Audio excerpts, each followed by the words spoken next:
18 নম্বর আয়াতে আল্লাহ সুবহানাহু ওয়া তাআলা বলছেন, সে যে কথাই উচ্চারণ করে তাই গ্রহণ করার জন্য তার কাছে সদা প্রস্তুত প্রহরী রয়েছে। সুবহানাল্লাহ।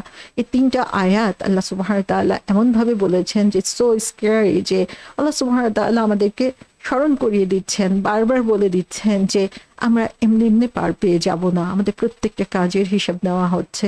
আমাদের বাহিরে, আমাদের ভিতরে প্রত্যেকটা জিনিসকে প্রতিনিয়ত পর্যবেক্ষণ করা হয়েছে। সো মানুষের প্রত্যেকটা উচ্চারণ হচ্ছে রেকর্ড করা হচ্ছে, এবং তারা সেই সম্মানিত 2জন ফেরেশতা সেটা রেকর্ড করার জন্য কাইদ, সে সদা প্রস্তুত হয়ে আছে, কোন বিরামহীনভাবে, কোনো ধরনের অলসতা নাই তাদের মধ্যে। তো আমাদের উপরে সবসময়ই হচ্ছে 2জন সুপারভাইজিং অ্যাঞ্জেলস রয়েছে। তাদের রেসপন্সিবিলিটি হচ্ছে রেকর্ড করে রাখা যে কোনো শব্দ মানুষ বলে। তো আল্লাহ বলছেন এখানে মা ইয়ালফিজু, যে মা ইয়ালফিজু মিন কাউলিন ইল্লা, যে এমন কোনো শব্দ নেই। লাফাজা শব্দটা বলা হয়েছে এখানে।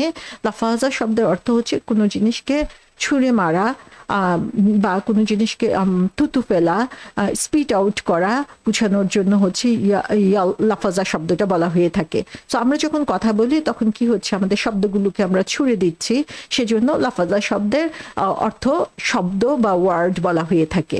তো বলা হয়েছে মা ইয়ালফিজু, যে এনিথিং, যে তোমরা যাই বলো না কেন, যে শব্দই তোমাদের মুখ থেকে বের হয়ে আসে না কেন, এবং এই যে মুখ থেকে বের হয়ে আসার কথা বলা হয়েছে, সেটা হচ্ছে বলা হচ্ছে যে ইভেন আমরা যখন একটু দীর্ঘশ্বাস ফেলি সেটাও হচ্ছে রেকর্ড করে ফেলা হচ্ছে। সো যে কোনো ধরনের শব্দ আমাদের মুখ থেকে, আওয়াজ আমাদের মুখ থেকে বের হচ্ছে, সেটাই হচ্ছে রেকর্ড করা হচ্ছে। সো ইয়ালফিজু লাফাজা বলতে বোঝানো হচ্ছে মুখ থেকে যা কিছু বের হয়ে আসছে।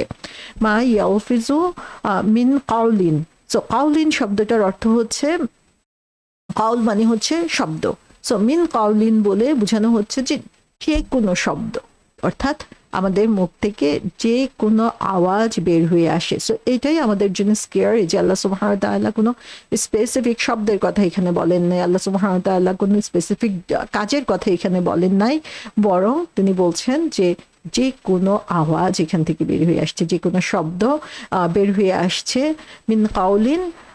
এবং তারপরে বলা হচ্ছে ইল্লা লাদাইহি, যে যেটা তার সাথে অ্যাটাচ হয়ে আছে। লাদাইহি বলতে যে এটার সাথে অ্যাটাচ, যে আমাদের মুখ থেকে যে কোনো শব্দ, এমন কোনো আওয়াজ নেই যেটা হচ্ছে লিপিবদ্ধ করা হচ্ছে না। সো যে অ্যাঞ্জেলসদের কথা বলা হয়েছে, ফেরেশতাদের কথা, আনিল ইয়ামিনি আনিল শিমালি, ডান দিকে এবং বাম দিকে, তাদের কাজই হচ্ছে রেকর্ড করা। কোনো শব্দ, কোনো মুভমেন্ট, কোনো কিছুই হচ্ছে আনরেকর্ডেড থাকবে না।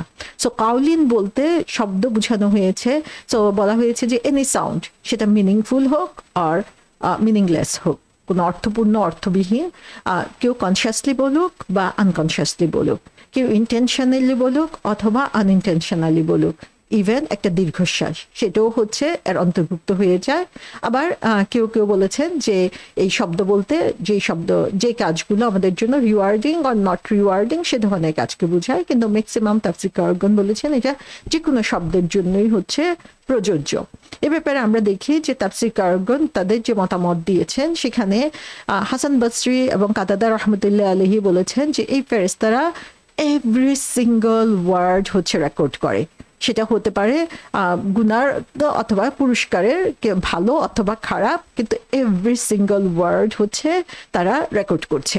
ইবনে আব্বাস রাদিয়াল্লাহু আনহু বলেছেন যে শুধুমাত্র সেই সমস্ত আওয়াজকে লিপিবদ্ধ করা হচ্ছে যেটাতে গুনাহ রয়েছে অথবা পুরস্কার রয়েছে। ইবনে কাসির বলেছেন যে তিনি হচ্ছে ফার্স্ট ভিউ, যেটা হাসান বসরি এবং কাতাদার যে ভিউ, সেটা তিনি প্রেফার করেন, কারণ হচ্ছে এখানে কাউলিন বলে ইন জেনারেল বোঝানো হয়েছে যে এভরি আটারেন্স, যাই আমাদের মুখ থেকে বের হয় না কেন। আবু তালহা রাদিয়াল্লাহু আনহু ইবনে আব্বাস রাদিয়াল্লাহু আনহু থেকে দুটাই তিনি আবু তালহা রাদিয়াল্লাহু আনহু বলেছেন যে দুটাই হচ্ছে গ্রহণযোগ্য, এবং এখানে বলা হচ্ছে যে প্রতিটি শব্দ প্রতিটি আওয়াজই হচ্ছে রেকর্ড করা হচ্ছে, সেটা সিনফুল অথবা রিওয়ার্ডেবল হোক, এবং সে কাজটা করা হচ্ছে অন থার্সডেজ, প্রতি সপ্তাহে বৃহস্পতিবার ফেরেশতারা কি করে, তারা হচ্ছে তাদের রেকর্ডটাকে রিভিউ করে এবং তারা শুধুমাত্র যেগুলো হচ্ছে ভালো মন্দ এভাবে অ্যাসেসেবল সেগুলোকে তারা রেখে দেয় এবং বাকিগুলোকে তারা ডিসকার্ড করে, সেগুলোকে তারা ফেলে দেয়। সো এটা আমরা দেখতে পাচ্ছি যে বিভিন্ন তাফসীরগণদের মতামত। তো আল্লাহ সুবহানাহু ওয়া তাআলা ভালো জানেন। সো ফার্স্ট অপিনিয়ন হচ্ছে সবকিছু লেখা হয় না, যে কোনো একটা অপিনিয়ন এখানে আমরা দেখতে পাচ্ছি যে সবকিছু লেখা হয় না, অনলি ভালো এবং খারাপ লেখা হয়, আবার সব অনেকেই বলেছেন যে সমস্ত কিছুই লেখা হয়। লিখার পরে তারপরে কম্পাইলেশন কি হবে, কিভাবে সেটাকে অ্যাসেস করা হবে, সেটা আল্লাহ সুবহানাহু ওয়া তাআলা ভালো জানেন। তো সমস্ত কিছু লিখার পরে হচ্ছে আল্লাহ সুবহানাহু ওয়া তাআলা সেটাকে ফিল্টার করতে পারেন। তো আমরা আসলে এখন যখন আমরা টেকনোলজির শীর্ষ অবস্থানে রয়েছে, আর্টিফিশিয়াল ইন্টেলিজেন্সের কার্যকরণ যখন দেখি, তখন এই জিনিসগুলো বিশ্বাস করা আমাদের জন্য অনেক সহজ হয়ে যায়। আমরা দেখি যে তারা কিভাবে জিনিসগুলোকে স্ক্রিন আউট করে, কিভাবে কম্পাইল করে, কিভাবে হচ্ছে জিস্ট কথাকে বের করে নিয়ে আসে অনেক কথার মধ্যে থেকে। তো আল্লাহ সুবহানাহু ওয়া তাআলার সিস্টেম অবশ্যই এর চেয়ে অনেক অনেক বেশি উন্নত। তো এখানে আমরা যতটুকু বুঝতে পারছি ফেরেশতাদের কাজ সম্পর্কে, যে ফেরেশতারা হচ্ছে আমাদের প্রত্যেকটা ওয়ার্ড মিন কাউলিন, যে সমস্ত শব্দ যা মুখ থেকে বের হচ্ছে সমস্ত কিছু বের হয়ে লিখে রাখেন। তো এখানে প্রশ্ন হতে পারে যে আল্লাহ সুবহানাহু ওয়া তাআলা তো সবকিছু দেখছেন, তার দৃষ্টির অগোচরে কোনো কিছু নাই, তিনি সবকিছু জানেন, তার অজানা কোনো কিছু নাই, তিনি মানুষের ভিতর বাহির প্রত্যেকটা জিনিস জানেন, তাহলে কেন রেকর্ড করতে হচ্ছে? আল্লাহ সুবহানাহু ওয়া তাআলা হচ্ছেন আল হাকিম, তিনি হচ্ছেন এমন জাস্ট যার ন্যায় বিচারের উপরে প্রশ্ন তোলার কারো কোনো সুযোগ নাই। আল্লাহ সুবহানাহু ওয়া তাআলা সবকিছু জানার পরেও বান্দার কাছে সামনে তার প্রুফ বা তার প্রমাণ তিনি সেখানে নিয়ে আসছেন। সুবহানাল্লাহ, যে তিনি এত জাস্ট যে তিনি জানেন তিনি কি করছেন, তিনি যেটা করছেন সেটাই সঠিক এবং তার চোখে ফাঁকি দেওয়ার কোনো সুযোগ আমাদের নাই, কিন্তু তারপরেও তিনি হচ্ছে রেকর্ড কিপার রেখে দিয়েছেন এবং সেই রেকর্ড কিপার এমনভাবে রেকর্ড রাখছে যে কোনো কিছুই বাদ যাচ্ছে না। তো কখনো আমাদের এই কথা বলার সুযোগ হবে না যে না আমি তো এটা করি নাই, আমি তো এটা বলি নাই, কারণ রেকর্ড হচ্ছে আমাদেরকে ভিডিওর মতো দেখানো হবে, যে সেখানে এডিট করার কোনো অপশন নাই যে তুমি বলতে পারবা যে এটা চেঞ্জ করে দেওয়া হয়েছে। সো প্রত্যেকটা জিনিস হচ্ছে আল্লাহ সুবহানাহু ওয়া তাআলা এমনভাবে রেকর্ড করে রাখছেন আমাদের জন্য যেন প্রমাণ হিসাবে আমাদের সামনে তিনি দেখাতে পারেন, এবং এটা হচ্ছে তার বিচার প্রক্রিয়া যে কত সুষ্ঠু সেটা বোঝানোর জন্য। সো এখানে আল্লাহ সুবহানাহু ওয়া তাআলা একদিকে তার সুষ্ঠু বিচার প্রক্রিয়া সম্পর্কে আমাদেরকে আইডিয়া দিচ্ছেন, আরেকদিকে আমাদেরকে প্রস্তুত হওয়ার সুযোগ দিচ্ছেন যে আমরা যখন জানি যে আমাদের প্রত্যেকটা শব্দ এখানে রেকর্ড করা হচ্ছে, তাহলে আমরা কি সতর্ক হব না? আমরা কি এটা আরো বেশি নিজেরা মনে করব না যে আমরা যা বলছি সেটা আসলে কি জন্য বলছি, কোন উদ্দেশ্যে বলছি, এটা ফলাফল কি হতে পারে? সো এখানে রেকর্ড করা বলতে আল্লাহ সুবহানাহু ওয়া তাআলা আমাদের প্রত্যেকটা কথা, কাজ, চিন্তা সমস্ত কিছুই এটার মধ্যে ইনভলভ থাকতে পারে। সো এ ব্যাপারে আমরা দেখি যে আল্লাহ বলছেন যে যেই ফেরেশতাদের কথা তিনি বলছেন তাদের দুইটা কোয়ালিটি এখানে আসছে, রাকিবুন আতিদ। তারা হচ্ছে রাকিব, তারা হচ্ছে আতিদ। রাকিব শব্দটার শাব্দিক অর্থ হচ্ছে ব্যাক অফ নেক, ঘাড়ের পিছনের অংশ, গলার পিছনের অংশটাকে বলা হচ্ছে রাকিব। সো এই পিছনের অংশের মানে কি? এটা হচ্ছে যে যখন কেউ কোনো অন্যায় করছে বা একটা ছোট বাচ্চা যখন দুষ্টামি করতে থাকে, তাকে শাস্তি দেওয়ার জন্য বা তার কাজটাকে স্টপ করার জন্য আমরা কি করি, যে ঘাড়ের পিছনে হচ্ছে চেপে ধরি। সো এটা হচ্ছে তাকে বন্ধ করার জন্য, যে স্টপ ইট, যে তুমি যেটা করছো এটা ঠিক না, সেটা বোঝানোর জন্য। সো এই রাকিব শব্দটা দিয়ে এই অর্থটা বোঝানো হয়ে থাকে। সো আর রাকিব শব্দের আরেকটা অর্থ হচ্ছে যে someone or something watching over, যে কোনো কিছু যখন পর্যবেক্ষণ করে, দেখে, সে জিনিসটাকেও হচ্ছে রাকিব বলা হয়ে থাকে। রাকিব শব্দের হচ্ছে তিনটা ডিফারেন্ট ওয়েতে এটাকে ট্রান্সলেশন করা হয়ে থাকে মূলত। নাম্বার ওয়ান হচ্ছে এমন একজন যে হচ্ছে ভেরি কেয়ারফুলি ওয়াচ করছে ওভার সামথিং অর সুপারভাইজিং, যে কোনো কারো উপরে বা কোনো কিছুর উপরে হচ্ছে সে খুব কেয়ারফুল সতর্কতার সাথে হচ্ছে সুপারভাইজ করছে, সেটা দেখাশোনা করছে, পর্যবেক্ষণ করছে, যাকে আমরা আল হাফিজ বলতে পারি।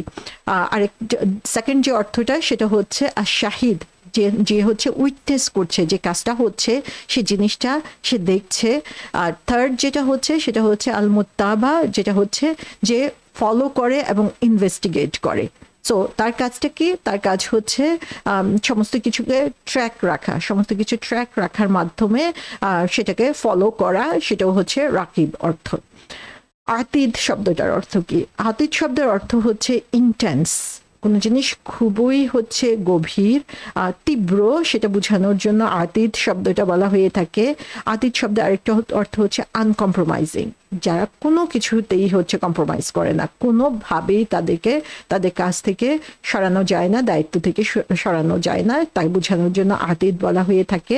আতিদ শব্দের আরেকটা অর্থ হচ্ছে অলওয়েজ প্রেজেন্ট, যে কোনো সময়ে কখনোই দেরি হয়ে গেল বা উপস্থিত থাকতে পারলো না এরকম না, অলওয়েজ রেডি, যে সবসময় প্রস্তুত। খাতা কলম নিয়ে আমরা যেটা আয়েদ শব্দটার মধ্যেও দেখেছি, এখানে আল্লাহ বলছেন যে ফেরেশতারা হচ্ছে রকিব এন্ড আতিদ।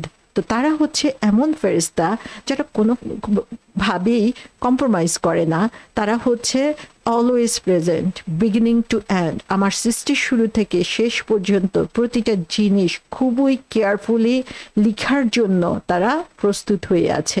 তাদেরকে বোঝানোর জন্য হচ্ছে আতিদ বলা হয়েছে। সো এভরি সিঙ্গল ওয়ার্ড যেটা আমার মুখ থেকে বের হয়ে আসছে, সেইটা হচ্ছে তারা আমার ডান কাঁধে এবং বাম কাঁধে বসে প্রতিনিয়ত প্রথম থেকে শেষ পর্যন্ত খুঁটি নাটি প্রত্যেকটা জিনিস তারা লিখে যাচ্ছে, এবং দে আর ডকুমেন্টিং এবং ইনভেস্টিগেটিং ইনস্ট্যান্টলি, যে আমি যেটা করছি প্রত্যেকটা কাজের জন্য। সো আমাদের কোনো কাজই আসলে মিনিংলেস না, আমরা যে কথাগুলোই বলি কোনোটাই মিনিংলেস না, প্রত্যেকটা ভ্যালু আছে, প্রত্যেকটার হচ্ছে ওজন রয়েছে, এবং এই প্রত্যেকটা কথা এবং কাজের কনসিকুয়েন্স রয়েছে, ফলাফল রয়েছে। আমরা কি এই ব্যাপারে সচেতন? আমাদেরকে এই ব্যাপারে সচেতন হতে হবে, কারণ দে আর রাকিব অ্যান্ড আতিদ, এই ফেরেশতারা হচ্ছে প্রতিনিয়ত পর্যবেক্ষণ করে চলছে, কোনোভাবেই তাদের এই কাজ থেকে দূরে সরানো সম্ভব না। তাহলে সেরকম ভাবে যখন রেকর্ড করা হয় তখন স্বাভাবিকভাবেই আমাদের চিন্তা করা উচিত যে আমরা যা করছি সে ব্যাপারে আমরা সচেতন কিনা। আল কুরতুবী এক্সপ্লেন করেছেন রাকিব শব্দের অনেক অর্থ রয়েছে, যেমন হচ্ছে যিনি হচ্ছেন প্রতিনিয়ত মনিটর করছেন, দেখাশোনা করছেন, যিনি ওয়াচ করছেন, পর্যবেক্ষণ করছেন, যিনি উইটনেস করছেন, সাক্ষী হয়ে যাচ্ছেন। এবং আতিদ শব্দের অর্থ বলতে আল কুরতুবী বর্ণনা করেছেন যে তিনি হচ্ছেন এমন একজন পর্যবেক্ষক যিনি প্রতিনিয়ত হচ্ছে প্রস্তুত হয়ে আছেন, সেটা রেকর্ড রাখার জন্য হোক অথবা সাক্ষী হওয়ার জন্য হোক।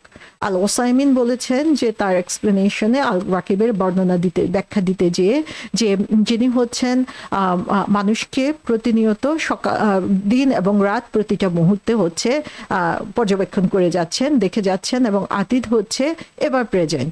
সো কখনই সে অ্যাবসেন্ট থাকে না, প্রতিটা মুহূর্তেই তিনি হচ্ছেন প্রেজেন্ট থাকেন।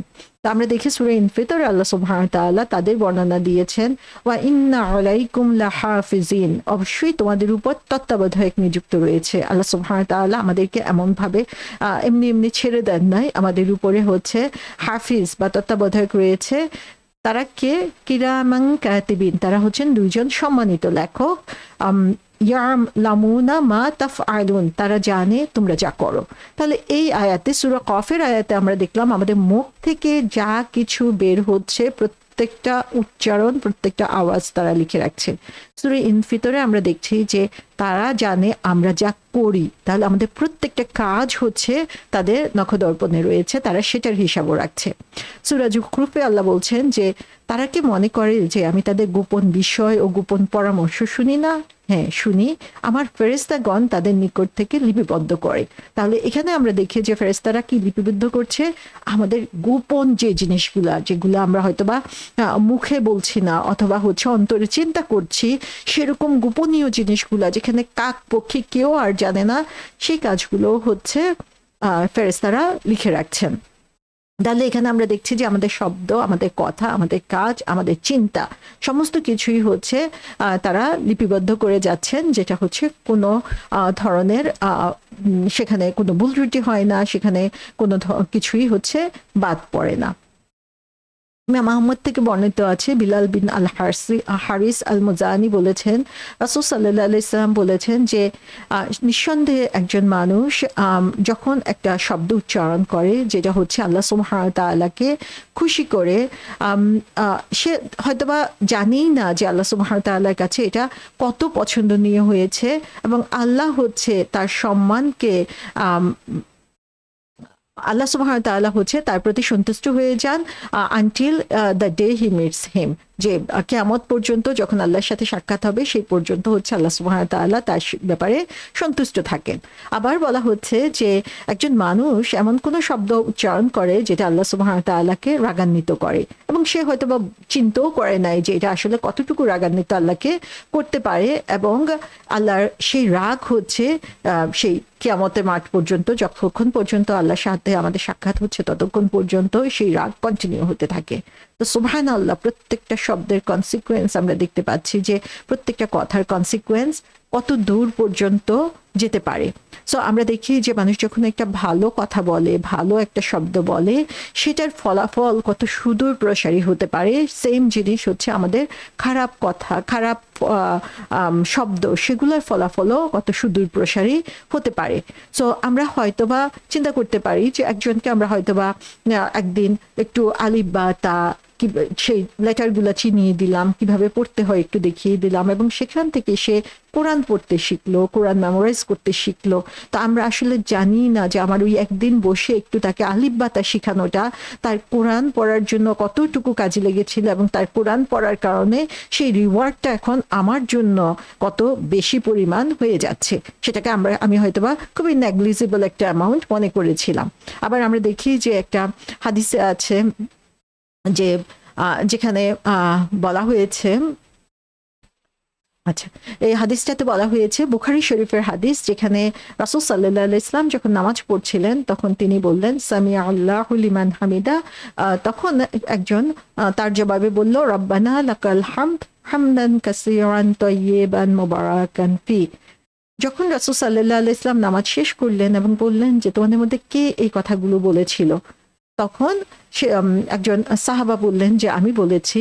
রাসূল সাল্লাল্লাহু আলাইহি ওয়াসাল্লাম বললেন যে তোমার এই কথা শুনে 30 জন ফেরেশতা একজন আরেকজনের সাথে প্রতিযোগিতা করছিল কে ফার্স্ট তোমার জন্য রিওয়ার্ড লিখে দিবে।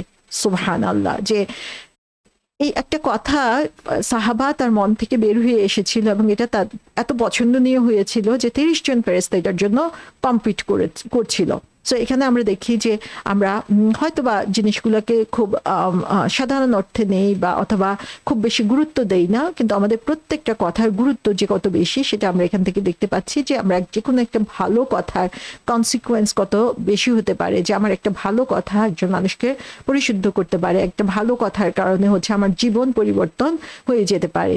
বুখারী শরীফে হাদিসে এসেছে রাসূল সাল্লাল্লাহু আলাইহি ওয়াসাল্লাম বলেছেন যে একজন মানুষ যখন আল্লাহর সন্তুষ্টিমূলক কোনো কথা বলে, হয়তোবা সে এর গুরুত্ব কি সেটা চিন্তাও করে নাই, আল্লাহ সুবহানাহু ওয়া তাআলা জান্নাতে তার যে র্যাঙ্ক, তার যে সম্মান সেটাকে বাড়িয়ে দেন।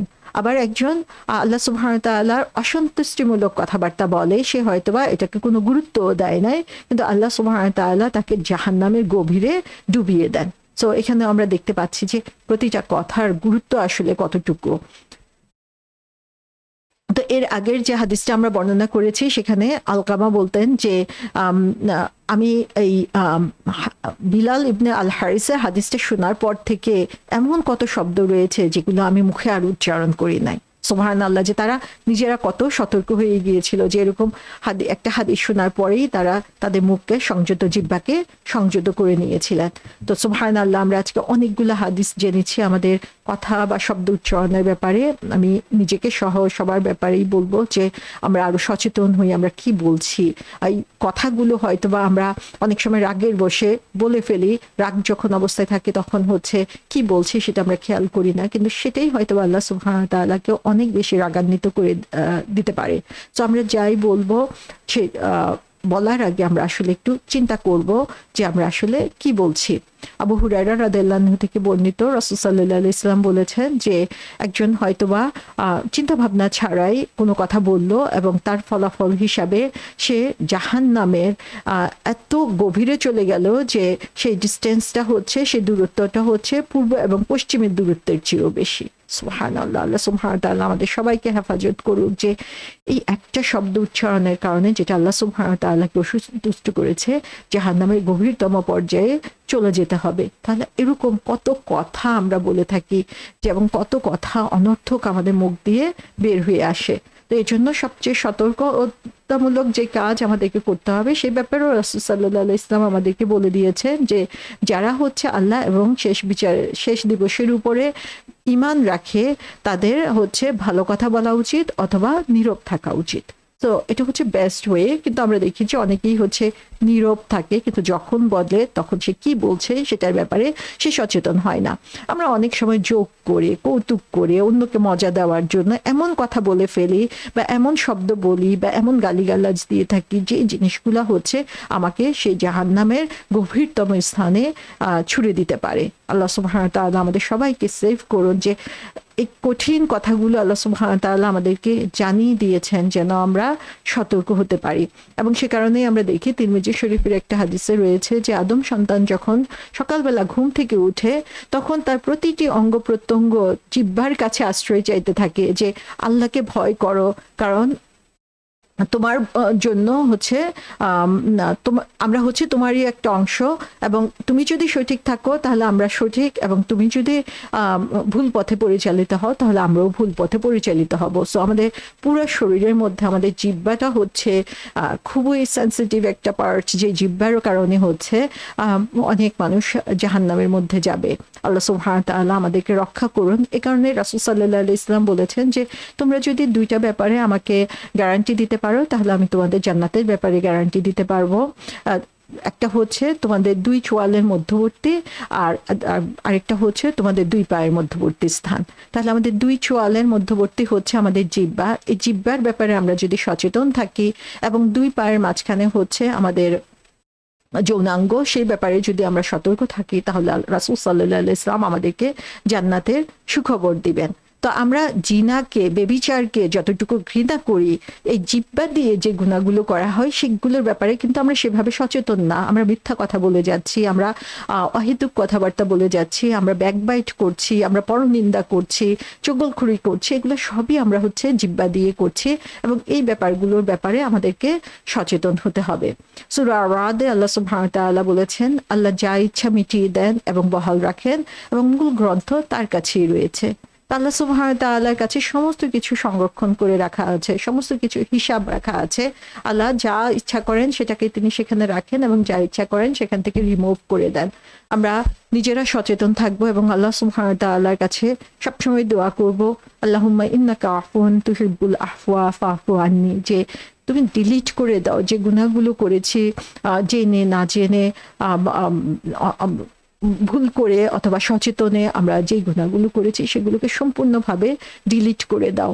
তো আমরা আল্লাহর কাছে তখনই আসলে এই দোয়াগুলো করতে পারবো যখন আমরা সচেতন হব যে হ্যাঁ, আমি তো সচেতনভাবে করছি না, বা আমি এখান থেকে বিরত থাকার জন্য চেষ্টা করছি, তখনই আসলে এই দোয়াগুলো করার সার্থকতা।